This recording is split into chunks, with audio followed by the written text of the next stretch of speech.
एक कहावत काफी मशहूर है कि बुरे वक्त में साथ देने वाला दोस्त ही सच्चा दोस्त होता है।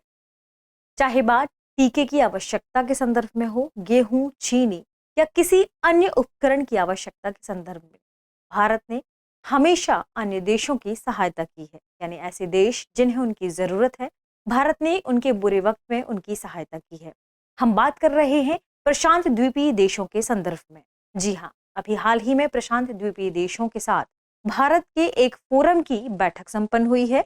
तो आज हम इन द्वीपीय देशों के साथ साथ फिजी और पापुआ न्यू गिनी के साथ भारत की क्या संबंध रहे हैं, इस पर चर्चा करने वाले हैं।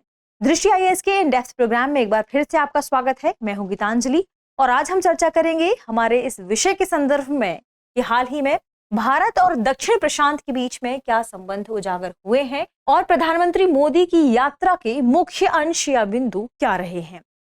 क्योंकि हम सभी जानते हैं कि प्रीलिम्स काफी नजदीक है, तो प्रीलिम्स के लिए क्या कुछ महत्वपूर्ण बिंदु हो सकते हैं जो आपके लिए महत्वपूर्ण है, ये जानिए हमारे टॉपर्स से। मुझे लगता है जितना नॉलेज वाइज पढ़ना था वो सब हो चुका है काम। प्रीलिम्स बहुत बड़ा साइकोलॉजी का भी गेम है। जो अब बचा है उसमें आप केवल और केवल जो आपने कंटेंट पढ़ा है उसको रिवाइज जितना कर पाए उतना करें और अपनी स्लीप को उसी साइकिल में रखें जिस साइकिल में आपको पेपर देना है। बाहर का खाना ना खाएं और बस खुद पे भरोसा रखें। और जो तुलसीदास जी ने कहा ही है कि तुलसी भरोसे राम के, निर्भय हो के सोई, अनहोनी होनी नहीं, होनी है सो होई। तो कभी कभी होनी है सो होई पे डाल के और शांति से प्रीलिम्स दे देना चाहिए।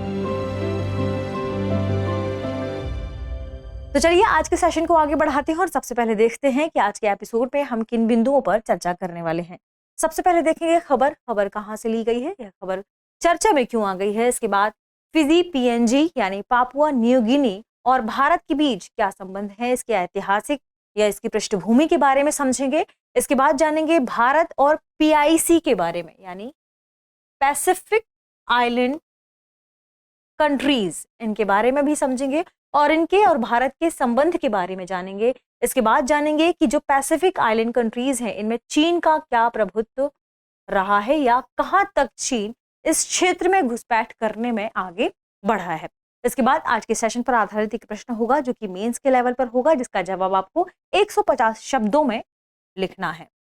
आपको कमेंट सेक्शन में यह भी बताना है कि यह पूरा विषय जीएस पेपर यानी सामान्य अध्ययन के किस प्रश्न पत्र से संबंधित है, तो इसे आप कमेंट सेक्शन में जरूर बताइएगा। चलिए आज के सेशन को आगे बढ़ाते हैं और सबसे पहले देखते हैं खबर द इंडियन एक्सप्रेस से ली गई है। खबर क्या थी? खबर थी इंडिया एंड साउथ पैसिफिक की takeaways from PM Modi's visit, China's diplomatic presence. यानी आज के सेशन में अभी हाल ही में जो भारतीय प्रधानमंत्री अभी साउथ पैसिफिक क्षेत्र में गए थे, इनका विजिट था कहाँ का? पापुआ न्यू गिनी का। तो ये यहाँ पर गए थे। इसके हाल ही में ये जो इनकी यात्रा थी, इसके क्या महत्वपूर्ण बिंदु निकलकर सामने आए हैं और ये जो क्षेत्र है यानी पैसिफिक आइलैंड कंट्रीज वाला जो क्षेत्र है, इस क्षेत्र में चाइना की डिप्लोमेसी क्या रही है, इसके बारे में भी हम समझेंगे। सबसे पहले खबर को देख लेते हैं कि आखिर यह खबर चर्चा में क्यों आ गई थी। यह खबर चर्चा में आ गई थी जब पापुआ न्यू गिनी के प्रधानमंत्री ने भारतीय प्रधानमंत्री के चरण छुए थे। इसके बाद यह जो पूरी न्यूज है काफी सुर्खियों में आ गई थी। यह जो कृत्य इनके द्वारा किया गया, यह जो काम किया गया, यह कहीं ना कहीं भारत का इस पूरे क्षेत्र में सहयोग के एक सकारात्मक संबंध को दर्शाता है। यानी भारत की वैश्विक स्थिति और प्रशांत द्वीपीय देशों के साथ इसके जुड़ाव के महत्व को यह प्रतिबिंबित करता है कि कहीं ना कहीं भारत जो प्रशांत द्वीपीय देश हैं, इनके लिए इनकी भारत की छवि बेहतर हो रही है और ये भारत को अपने मित्र देश के रूप में देख रहे हैं। तो भारत प्रशांत द्वीप समूह सहयोग के लिए फोरम की अध्यक्षता भी की किसने? भारतीय प्रधानमंत्री ने। लेकिन यह अध्यक्षता किसके सहयोग से की गई है, यानी संयुक्त रूप से की गई है। इसमें सहयोग था पापुआ न्यू गिनी का। तो इसलिए भी पापुआ न्यू गिनी, फिजी और भारत के संबंध एक बार फिर से महत्वपूर्ण हो जाते हैं। यदि हम बात करें कि पीआईसी देशों में कौन कौन से देश शामिल हैं, तो यह 14 द्वीपीय राष्ट्रों का एक समूह है। याद रखिएगा, पीआईसीज में ही निहित है क्या? पैसिफिक आइलैंड कंट्रीज, यानी द्वीपीय या द्वीप देश। इनमें 14 द्वीप देश या राष्ट्र शामिल हैं। कौन कौन से? जिसमें आप देख सकते हैं Cook Island, Fiji, Kiribati, Marshall Island, Micronesia, Nauru, Niue, Samoa, Solomon Island, Palau, Papua New Guinea, Tonga, Tuvalu और वानुअतु। ये सभी द्वीपीय देश इसके अंतर्गत आते हैं और यह क्षेत्र कौन सा है? यह क्षेत्र है दक्षिण पश्चिमी प्रशांत क्षेत्र। इसे भी आप ध्यान रखिएगा। तो यहाँ पर स्थित ये 14 द्वीपीय राष्ट्रों का समूह है, जिसे हम शॉर्ट फॉर्म में क्या कह देते हैं? Pacific island countries. और इनके साथ भारत का संबंध आने वाले समय में बीते कुछ वर्षों से काफी बेहतर हो रहा है, यानी आप 2014 से कह सकते हैं कि संबंध काफी बेहतर हो रहा है। इसके बाद यदि हम बात करें, चूंकि यह महत्वपूर्ण बिंदु क्या है, क्योंकि ये पूरा मुद्दा किससे संबंधित है? पापुआ न्यू गिनी के साथ भारत के संबंध और फिजी के साथ भारत के संबंध से। तो सबसे पहले हम देखेंगे भारत, फिजी और पापुआ न्यू गिनी के साथ भारत के क्या संबंध रहे हैं, इस पर एक नजर डालते हैं। यदि हम बात करें फिजी के संदर्भ में, तो भारत के बहुत सारे ऐसे डायस्पोरा हैं, या कहें काफी बड़ी मात्रा में भारत के diaspora in Pacific island countries में निवास करते हैं। ऐसा माना जाता है, वर्ष 2009 के आंकड़ों के अनुसार लगभग 3000 भारतीय वहां पर निवास करते हैं, जिसमें जो फिजी और पापुआ न्यू गिनी जो क्षेत्र है, ये सबसे अधिक आबादी वाले देशों में शामिल है, द्वीपीय देशों में शामिल है, जो हमने 14 द्वीपीय देशों की बात की।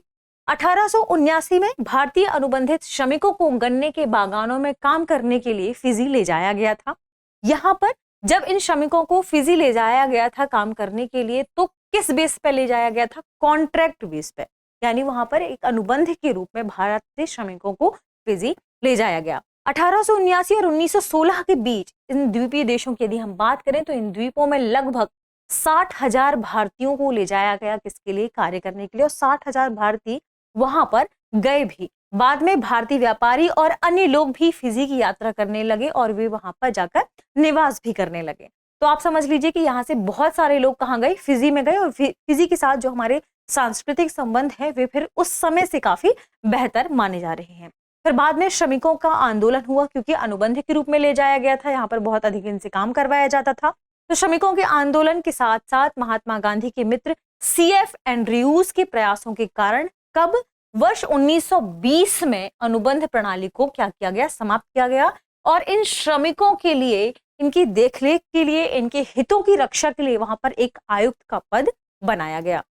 इसके बाद 1948 से 1960 में फिजी की स्वतंत्रता तक वहां पर भारतीयों के अधिकारों की, हितों की रक्षा के लिए आयुक्त का पद बनाया गया था। और जैसे ही फिजी वहां पर स्वतंत्र हुआ, उसके बाद इस आयुक्त के पद को अपग्रेड कर दिया गया और उच्चायुक्त का पद इसे करार दे दिया गया। यानी एक उच्चायुक्त का पद था जो भारतीयों के हितों की रक्षा या इसके बारे में वहां बातें करता था। ये हमने देखा भारत और फिजी के संदर्भ में कि भारत का कितने वर्षों से फिजी के साथ ऐसा संबंध रहा है और कितने भारतीय वहां जाकर निवास करते रहे हैं।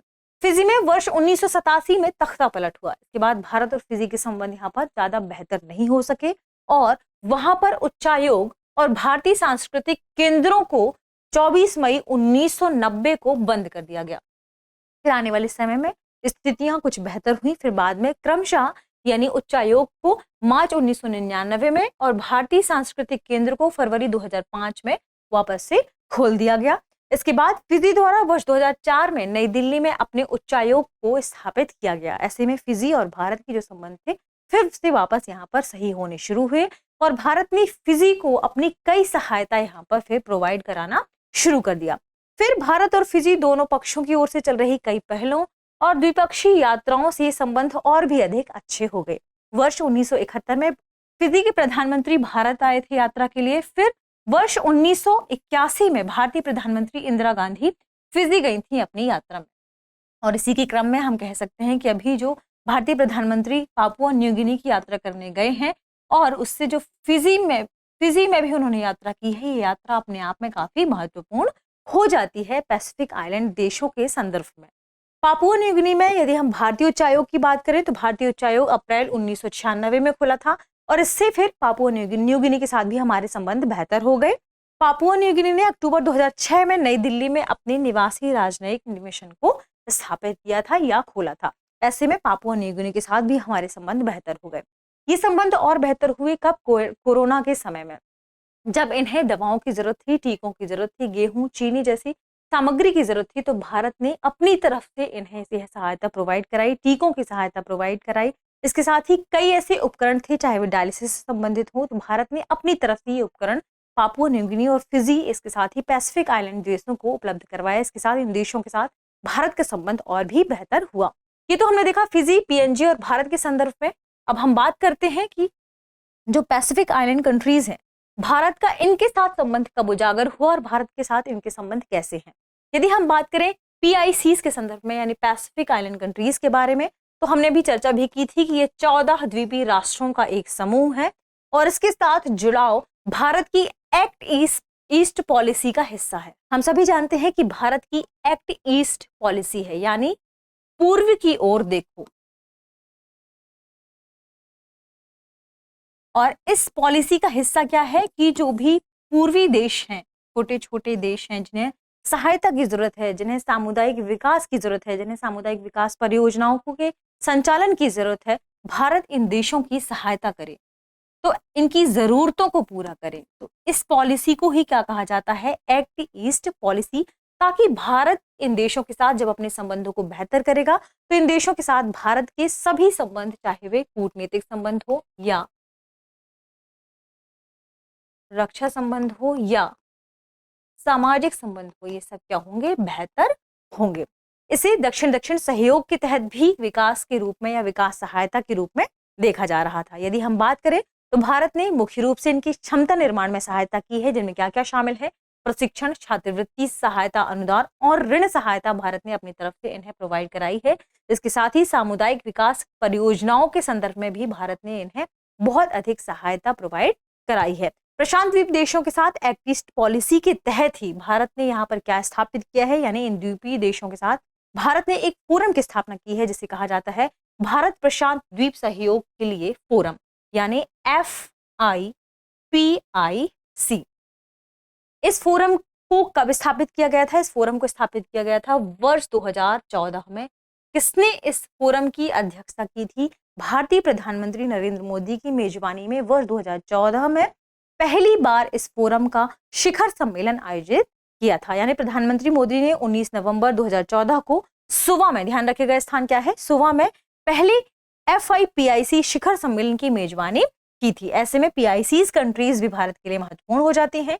दूसरे शिखर सम्मेलन की बात करें तो दूसरा FIPIC शिखर सम्मेलन 21 अगस्त 2015 को आयोजित किया था। और कहां पर आयोजित किया गया था? जयपुर में। इसे भी आप ध्यान रखिएगा। भारत ने PICs के विकास के लिए कई पहलों में सहयोग देने की बात कही थी। इसके अलावा इसका तीसरा शिखर सम्मेलन इस हफ्ते में आयोजित किया गया। इस हफ्ते जो ये तीसरा शिखर सम्मेलन आयोजित किया गया, इसकी मेजबानी PNG के साथ संयुक्त रूप से भारत ने भी की है। इस मेजबानी के बाद क्या क्या बिंदु निकलकर सामने आए हैं कि PICs के साथ विकास साझेदारी में सौर विद्युतीकरण, कृषि उपकरणों की आपूर्ति, स्कूलों के लिए कंप्यूटर और LED बल्ब, सिलाई मशीन, डायलिसिस मशीन, नाव और पिकअप ट्रक वाहन आदि जो भी वस्तुएं हैं, जो भी सामग्री है, इनकी आपूर्ति भारत की तरफ से इन्हें करवाया जाएगा। इसके अलावा PIC जलवायु परिवर्तन और समुद्र के बढ़ते स्तर के प्रति अधिक संवेदनशील क्षेत्र है। ऐसे में भारत इन्हें जलवायु परिवर्तन के प्रति संवेदनशील होने से बचने के लिए कौन कौन सी सहायता हो सकती है, इसे प्रोवाइड कराने की बात भारत सरकार की तरफ से कही गई है। यही नहीं, भारत ने सौर विद्युतीकरण के लिहाज से वहां की 70 महिलाओं को, ध्यान रखेगा, 70 महिला इंजीनियर्स को ट्रेंड किया है। किस लिहाज से? कि वहां पर 2800 से भी अधिक घरों में सौर ऊर्जा का उपयोग किया जा सके, जिसे एक प्रोजेक्ट का नाम दिया गया है। आपको कमेंट सेक्शन में बताना है कि उसे क्या कहा गया है। इतना ही नहीं, इसका मुख्य मकसद क्या है कि वहां की महिलाओं की आजीविका को बढ़ाया जा सके, ताकि जब वहां पर सामाजिक स्तर सुधरेगा, महिलाओं की सामाजिक स्थिति सुधरेगी, इनकी आजीविका के स्तर सुधरेगी, तो यहाँ पर शिक्षा का भी विकास हो सकेगा। क्योंकि सभी जानते हैं कि जब महिला शिक्षक होती है, इसका मतलब है कि उसका पूरा परिवार शिक्षित होता है। इसके अलावा भारत ने मानवीय सहायता और आपदा राहत भी इन्हें प्रोवाइड कराई है जब भी जरूरत महसूस हुई है। ये हमने देखा PICs और भारत के संबंध में। अब हम बात करते हैं PIC में चीन की घुसपैठ के संदर्भ में। यानी चीन ने, क्योंकि PIC वाले क्षेत्र को अपने लगभग ऐसा मान सकते हैं आप कि चीन मानता है कि ये जो क्षेत्र है वह चीन के आधिपत्य वाला क्षेत्र है, क्योंकि चीन ने बहुत बड़ी मात्रा में अनुदान और ऋण इस क्षेत्र को प्रोवाइड कराया है। वर्ष 2016 का अनुमान है कि ऐसा माना जाता है कि कुछ खास वर्षों में चीनी ने अपने निवेश की बात करें तो इस पूरे क्षेत्र में जो भी अनुदान या निवेश किया जाता है, चीन का हिस्सा लगभग 8% देखा गया था, जो अपने आप में एक बड़ी राशि है। जबकि इसी समय में, यानी उस टाइम ड्यूरेशन की बात करें, कुछ सालों के संदर्भ में बात करें, तो अमेरिका का हिस्सा 0.3% था। तो आप समझ सकते हैं कि चीन कितनी ज्यादा मात्रा में यहाँ पर अनुदान प्रोवाइड कराता है ताकि वे देश चीन पर निर्भर हो जाएं। यदि हम बात करें तो चीन ने आर्थिक प्रोत्साहन के माध्यम से प्रशांत द्वीपीय समूह में प्रवेश किया था। फिर बाद में चीन ने द्वीपीय राज्यों के साथ अपने सुरक्षा संबंधों को बढ़ावा देने की मांग की थी। फिर इन देशों ने इस बात को समझा कि चीन ऐसा क्यों कर रहा है, तो चीन ने अलग क्षेत्रों की तरफ रुख अपनाया और फिर भारत ने क्या कहा कि भारत इन देशों की सहायता करेगा, इन देशों के विकास के लिए, जलवायु परिवर्तन से लड़ने के लिए यहाँ पर सुरक्षा उपायों को अपनाने में भारत मदद करेगा। भारत ऑस्ट्रेलिया जैसे अपने भागीदारों के साथ ब्लू पैसिफिक 2050 रणनीति में एक प्रमुख प्लेयर के रूप में आगे बढ़कर दिख सकता है। इसलिए भारत ने ऐसा रुख अपनाया कि इन देशों की ओर यदि भारत सुरक्षा जो भी उपकरण है उन्हें प्रोवाइड कराएगा तो ये देश चीन पर अपनी जो इनकी निर्भरता है इससे इनकी कम होगी। क्षेत्र में चीन की बढ़ती उपस्थिति की वजह से अमेरिका काफी परेशान भी हो गया था और ऑस्ट्रेलिया और न्यूजीलैंड के लिए वार्निंग अलार्म के रूप में देखा गया था जब चीन की इस पूरे क्षेत्र में प्रभुत्वता बढ़ रही थी। फिर बाद में और भी ऐसे कई देश निकलकर बाहर सामने आए जिन्होंने जो पैसिफिक क्षेत्र में जो द्वीपीय देश है इनकी सहायता करना शुरू कर दिया। चीन का व्यापार वॉल्यूम की यदि हम बात करें तो वर्ष 1992 से 2021 तक लगभग 30 गुना से भी अधिक बढ़ गया था। इस वजह से भारत ने इन क्षेत्रों में रुख करना अपना शुरू कर दिया ताकि ये देश चीन पर निर्भर न हो जाएं और यदि ये चीन पर निर्भर होंगे तो ये फिर चीन के हिसाब से चलेंगे। ऐसे में भारत ने अपनी एक्ट ईस्ट पॉलिसी यानी पूर्व की ओर देखो नीति का बेहतरीन तरीके से अनुसरण किया है। ये हुआ हमारा आज का पूरा टॉपिक। अब आज के टॉपिक पर आधारित एक प्रश्न देखिए जिसका जवाब आपको लिखना है 150 शब्दों में। प्रश्न क्या है? भारत प्रशांत द्वीप समूह सहयोग के लिए फोरम यानी FIPIC के हालिया शिखर सम्मेलन से जुड़े भारतीय निहितार्थ को बताएं। इसका आपको जवाब लिखना है 150 शब्दों में। मिलते हैं प्रीलिम्स के लिए, आपको बेहद शुभकामनाएं। शुक्रिया।